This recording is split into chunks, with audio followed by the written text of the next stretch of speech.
Hi friends, welcome to our channel mission PSC. ഞാൻ ശ്രീജസി സുന്ദർ. എല്ലാവരും സുഖമായിരിക്കുന്നെന്ന് വിചാരിക്കുന്നു. അതുപോലെ തന്നെ എല്ലാവരും നന്നായി പഠിക്കുന്നുണ്ടെന്ന് വിചാരിക്കുന്നു. അപ്പോൾ ഇന്നത്തെ ക്ലാസ്സിൽ നമ്മൾ പഠിക്കാൻ പോകുന്നത് ആഗ്നേയ ശിലകളെ പറ്റിയാണ്. അപ്പൊ നമുക്ക് നേരെ ഇന്നത്തെ ക്ലാസ്സിലേക്ക് പോകാം. ആഗ്നേയ ശിലകൾ അഥവാ ഇഗ്നിയസ് റോക്സ്. ഇഗ്നിയസ് എന്ന ലാറ്റിൻ വേർഡിൽ നിന്നാണ് ഇഗ്നിയസ് റോക്സ് അഥവാ ആഗ്നേയ ശില എന്ന പേര് രൂപം കൊണ്ടത്.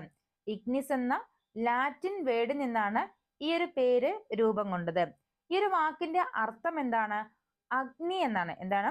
ഇഗ്നിസ് എന്ന വാക്കിന്റെ അർത്ഥം എന്താണ്? അഗ്നി എന്നാണ്. എങ്ങനെയാണ് ആഗ്നേയ ശിലകൾ രൂപം കൊള്ളുന്നത്? ഭൂവൽക്കത്തിലെ വിടവിലൂടെ ഉയരുന്ന ഉരുകിയ ശിലാദ്രവം ഭൗമോപരിതലത്തിൽ വെച്ചോ ഭൂവൽക്കത്തിനുള്ളിൽ വെച്ചോ തണുത്തുറഞ്ഞുകൊണ്ടാണ് ആഗ്നേയ ശിലകൾ രൂപം കൊള്ളുന്നത്. എങ്ങനെയാണ് രൂപം കൊള്ളുന്നത്? ഭൂവൽക്കത്തിന്റെ അകത്ത് വെച്ച് ശിലാദ്രവം മുകളിലേക്ക് ഉയർന്നു വരുന്നു. ചിലപ്പോൾ അത് അഗ്നിപർവ്വത സ്ഫോടനത്തിലൂടെ ആകാം, അല്ലെങ്കിൽ ഭൂമിയുടെ വിടവിലൂടെ അത് മുകളിലേക്ക് ഉയർന്നു വരുന്നു. അങ്ങനെ വരുന്ന ശിലാദ്രവം മുകളിൽ ഭൗമ ഉപരിതലത്തിൽ വെച്ച് എന്ത് സംഭവിക്കുന്നു? തണുത്തുറഞ്ഞ് ശിലകളായി മാറുന്നു. ചിലപ്പോൾ അത് ഭൂവൽക്കത്തിന്റെ ഉള്ളിൽ വെച്ച് തന്നെ എന്തായി മാറും? തണുത്തുറഞ്ഞ ശിലകളായി മാറാറുണ്ട്. അപ്പോൾ എങ്ങനെയാണ് ആഗ്നേയ ശിലയ്ക്ക് രൂപം കൊള്ളുന്നത്? ഭൂവൽക്കത്തിലെ വിടവിലൂടെ ഉയർന്നു വരുന്ന ശിലാദ്രവം ഭൗമ ഉപരിതലത്തിൽ വെച്ച് തണുത്തുറഞ്ഞുകൊണ്ടാണ് എന്തുണ്ടാവുന്നത്? ആഗ്നേയ ശിലകൾ രൂപം കൊള്ളുന്നത്. ആഗ്നേയ ശിലകൾ അടിസ്ഥാന ശില എന്നറിയപ്പെടുന്നുണ്ട്. ആഗ്നേയ ശിലകൾ ഏത് പേരിൽ അറിയപ്പെടുന്നുണ്ട്? അടിസ്ഥാന ശില എന്ന പേരിൽ അറിയപ്പെടുന്നുണ്ട്. അതുപോലെ തന്നെ ശിലകളുടെ മാതാവ്, പ്രാഥമിക ശില, പിതൃശില എന്നീ പേരുകളിലും ആരറിയപ്പെടുന്നുണ്ട്? ആഗ്നേയ ശിലകൾ അറിയപ്പെടുന്നുണ്ട്. എന്തുകൊണ്ടാണ് ഇത്തരം പേരുകൾ ആഗ്നേയ ശിലയ്ക്ക് ലഭിച്ചത്? ആഗ്നേയ ശിലയാണ് രൂപാന്തരം സംഭവിച്ചുകൊണ്ട് മറ്റു ശിലകളായി മാറുന്നത്. എന്താണ്? ആഗ്നേയ ശിലയ്ക്ക് രൂപമാറ്റം സംഭവിച്ചുകൊണ്ടാണ് അവസാദ ശിലയും കായാന്തരിക ശിലയും രൂപം കൊള്ളുന്നത്. അതുകൊണ്ടാണ് ആഗ്നേയ ശില അടിസ്ഥാന ശിലയെന്നും പ്രാഥമിക ശില എന്ന പേരിലും അറിയപ്പെടുന്നത്. ഭൂവൽക്കത്തിൽ ഏറ്റവും കൂടുതൽ കാണപ്പെടുന്ന ശിലയാണ് ആഗ്നേയ ശില എന്ന് പറയുന്നത്. നമുക്കറിയാം, ഭൂവൽക്കത്തിൽ പ്രധാനമായും 3 തരം ശിലകളാണുള്ളത്. ആഗ്നേയ ശില, അവസാദ ശില, കായാന്തരിക ശില. അതിൽ ഏറ്റവും കൂടുതൽ ഭൂവൽക്കത്തിൽ കാണപ്പെടുന്ന ഒരു ശിലാരൂപമാണ് ആഗ്നേയ ശില എന്ന് പറയുന്നത്. അപ്പോൾ ഓരോ പോയിന്റും കൃത്യമായി തന്നെ മനസ്സിലാക്കി വെക്കുക. ഇഗ്നിസ് എന്ന ലാറ്റിൻ വേർഡിൽ നിന്നാണ് ആഗ്നേയ ശിലയ്ക്ക് ഈ ഒരു പേര് ലഭിച്ചത്. ഇഗ്നിസ് എന്ന ലാറ്റിൻ വേർഡിന്റെ അർത്ഥം എന്താണ്? അഗ്നി എന്നാണ്. അഗ്നി എന്നാണ്. എങ്ങനെയാണ് ആഗ്നേയ ശില രൂപം കൊള്ളുന്നത്? ഭൂമിയുടെ ഉള്ളിലുള്ള ശിലാദ്രവം ഭൗമ ഉപരിതലത്തിലേക്ക് ഉയർന്നു വരികയും അത് തണുത്തുറഞ്ഞുകൊണ്ടാണ് ആഗ്നേയ ശില രൂപം കൊള്ളുന്നത്. അതുമാത്രമല്ല, അടിസ്ഥാന ശില, ശിലകളുടെ മാതാവ്, പ്രാഥമിക ശില, പിതൃശില എന്ന പേരിലും ആരറിയപ്പെടുന്നുണ്ട്? ആഗ്നേയ ശില അറിയപ്പെടുന്നുണ്ട്. ഭൂവൽക്കത്തിൽ ഏറ്റവും കൂടുതൽ കാണപ്പെടുന്ന ഒരു ശിലാരൂപമാണ് ആഗ്നേയ ശില. ഭൂവൽക്കത്തിൽ ഏറ്റവും കൂടുതൽ കാണപ്പെടുന്ന ഒരു ശിലാരൂപം ഏതാണ്? ആഗ്നേയ ശിലയാണ്. ഫോസിലുകൾ കാണപ്പെടാത്ത ഒരു ശിലാരൂപമാണ് എന്ത്? ആഗ്നേയ ശിലകൾ എന്ന് പറയുന്നത്. ആഗ്നേയ ശിലയിൽ എന്ത് കാണപ്പെടുന്നില്ല? ഫോസിലുകൾ കാണപ്പെടുന്നില്ല. എന്തുകൊണ്ടാണ്? നമ്മൾ നേരത്തെ പറഞ്ഞിരുന്നു. എങ്ങനെയാണ് ആഗ്നേയ ശില രൂപം കൊള്ളുന്നത്? ശിലാദ്രവം തണുത്തുറഞ്ഞാണ്. ഈ ശിലാദ്രവം എന്ന് പറയുന്നത് എന്താണ്? മാഗ്മയാണ്, അല്ലെ? അല്ലെങ്കിൽ നമുക്ക് ലാവ എന്ന് പറയാം. എന്താണ് മാഗ്മയും ലാവയും തമ്മിലുള്ള വ്യത്യാസം? നമ്മൾ നേരത്തെ ഒരു ക്ലാസ്സിൽ പറഞ്ഞിരുന്നു. ഈ മാഗ്മ എന്ന് പറഞ്ഞാൽ ഭൂമിയുടെ ഉള്ളിലാണെങ്കിൽ, ശിലാദ്രവം ഭൂമിയുടെ ഉള്ളിലാണെങ്കിൽ അത് മാഗ്മ എന്നാണ് അറിയപ്പെടുന്നത്. അത് പുറത്തു വരുമ്പോൾ ഭൗമ ഉപരിതലത്തിൽ എത്തുമ്പോൾ ഏത് പേരിൽ അറിയപ്പെടുന്നു?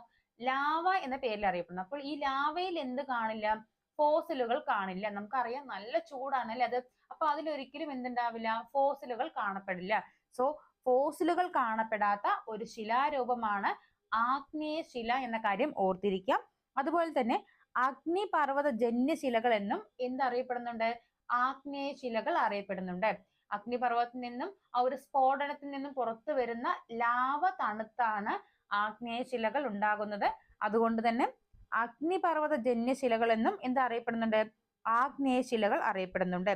ധാരാളം ലോഹ അയിരുകൾ കാണപ്പെടുന്നു. ആഗ്നേയ ശിലയിൽ ധാരാളം ലോഹ അയിരുകൾ കാണപ്പെടുന്നുണ്ട്. അതുപോലെ തന്നെ അഗ്നിപർവ്വത സ്ഫോടനത്തിന്റെ ഫലമായി പുറത്തു വരുന്ന ലാവ തണുത്തുറഞ്ഞുണ്ടാകുന്ന ശിലകളാണ് ആഗ്നേയശില എന്ന കാര്യം ഓർത്തിരിക്കാം. ആഗ്നേയശിലകൾ രണ്ട് വിധത്തിലാണ് ഉള്ളത്. എന്താണ്?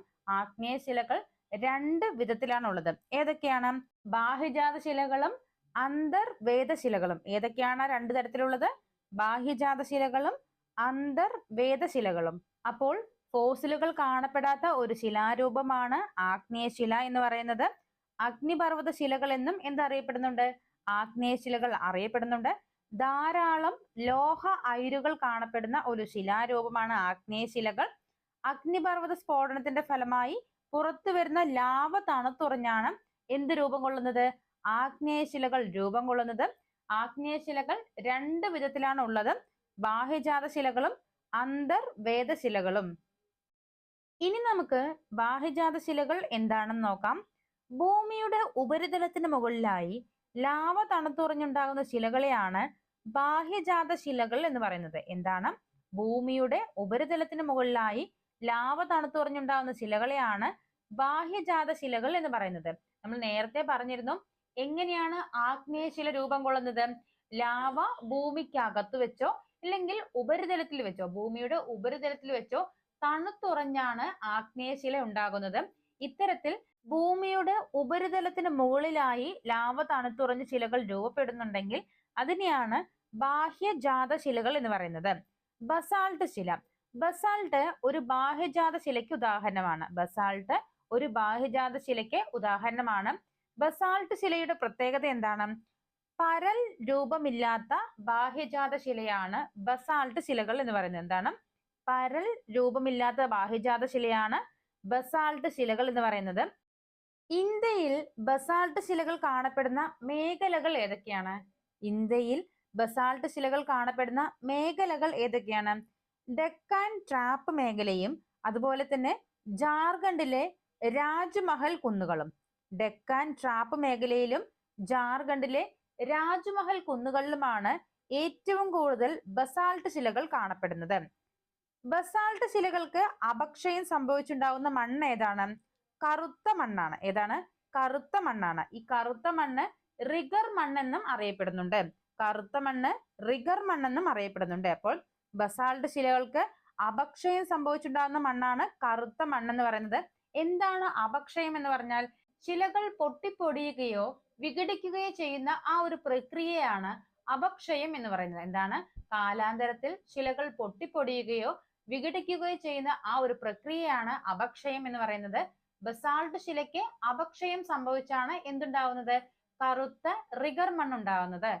ബസാൾട്ട് ശിലയ്ക്ക് അപക്ഷയം സംഭവിച്ചാണ് കറുത്ത റിഗർ മണ്ണുണ്ടാകുന്നത്. പരുത്തി കൃഷിക്ക് ഏറ്റവും അനുയോജ്യമായ മണ്ണാണ് റിഗർ മണ്ണ് എന്ന് പറയുന്നത്. പരുത്തി കൃഷിക്ക് ഏറ്റവും അനുയോജ്യമാണ് ഈ കറുത്ത റിഗർ മണ്ണ് എന്ന് പറയുന്നത്. ഇത് ഒരുപാട് തവണ ചോദിച്ചിട്ടുണ്ട്. സോ പരുത്തി കൃഷിക്ക് ഏറ്റവും അനുയോജ്യമായ മണ്ണ് ഏതാണ്? കറുത്ത റിഗർ മണ്ണാണ്. കറുത്ത മണ്ണാണ് ഏറ്റവും അനുയോജ്യമായത് എന്നത് ഓർത്തിരിക്കാം. അപ്പോൾ എന്താണ് ബാഹ്യജാത ശില എന്ന് പറയുന്നത്? ഭൂമിയുടെ ഉപരിതലത്തിന് മുകളിലായി ലാവ തണുത്തുറഞ്ഞുണ്ടാകുന്ന ശിലകളെയാണ് ബാഹ്യജാത ശിലകൾ എന്ന് പറയുന്നത്. ബാഹ്യജാത ശിലയ്ക്ക് ഒരു ഉദാഹരണമാണ് ബസാൾട്ട് ശില എന്ന് പറയുന്നത്. ഈ ബസാൾട്ട് ശിലയുടെ പ്രത്യേകത എന്താണ്? പരൽ രൂപമില്ലാത്ത ഒരു ബാഹ്യജാത ശിലയാണ് ബസാൾട്ട് ശില എന്ന് പറയുന്നത്. ഇന്ത്യയിൽ ഏറ്റവും കൂടുതൽ ബസാൾട്ട് ശില കാണപ്പെടുന്ന മേഖലകൾ ഏതൊക്കെയാണ്? ഡെക്കാൻ ട്രാപ്പ് മേഖലയും അതുപോലെ തന്നെ ജാർഖണ്ഡിലെ രാജ്മഹൽ കുന്നുകളുമാണ്. ഡെക്കാൻ ട്രാപ്പ് മേഖലയും ജാർഖണ്ഡിലെ രാജ്മഹൽ കുന്നുകളുമാണ്. ഈ ബസാൾട്ട് ശിലയ്ക്ക് അപക്ഷയം സംഭവിച്ചാണ് കറുത്ത പരുത്തി മണ്ണ് രൂപം കൊള്ളുന്നത് അല്ലെ? ബസാൾട്ട് ശിലയ്ക്ക് അപക്ഷയം സംഭവിച്ചാണ് കറുത്ത മണ്ണ് രൂപം കൊള്ളുന്നത്. ഈ കറുത്ത മണ്ണ് റിഗർ മണ്ണ് എന്ന പേരിലും അറിയപ്പെടുന്നുണ്ട്. പരുത്തി കൃഷിക്ക് ഏറ്റവും അനുയോജ്യമായ മണ്ണാണ് ഈ റിഗർ മണ്ണ് എന്ന കാര്യം ഓർത്തിരിക്കുക കേട്ടോ. ഇനി നമുക്ക് അന്തർവേദശില എന്താണെന്ന് നോക്കാം. ഭൂമിയുടെ ഉപരിതലത്തിന് അടിയിലായി മാഗ്മ തണുത്തുറഞ്ഞുണ്ടാകുന്ന ശിലകളാണ് അന്തർവേദ ശിലകൾ എന്ന് പറയുന്നത്.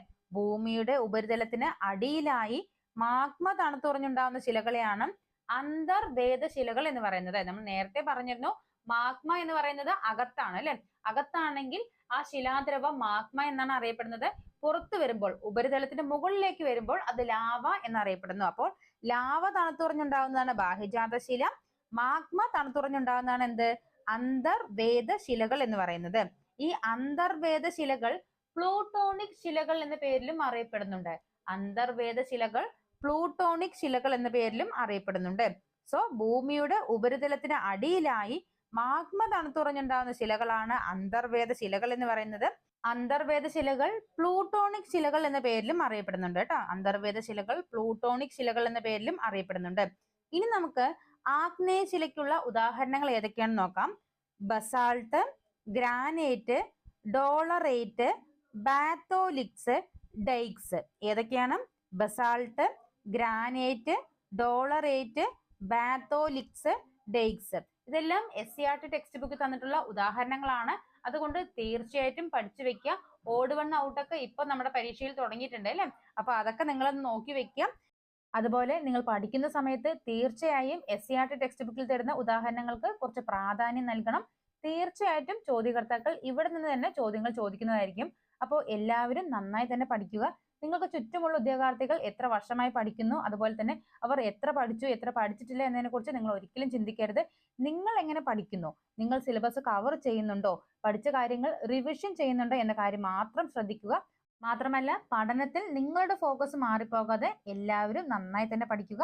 മറ്റൊരു ടോപ്പിക്കുമായിട്ട് നമുക്ക് അടുത്ത ക്ലാസ്സിൽ കാണാം. നമ്മുടെ വീഡിയോസ് ഒക്കെ ഇഷ്ടമാവുന്നുണ്ടെങ്കിൽ തീർച്ചയായിട്ടും ലൈക്ക് ചെയ്യുക, ഷെയർ ചെയ്യുക, സബ്സ്ക്രൈബ് ചെയ്യുക.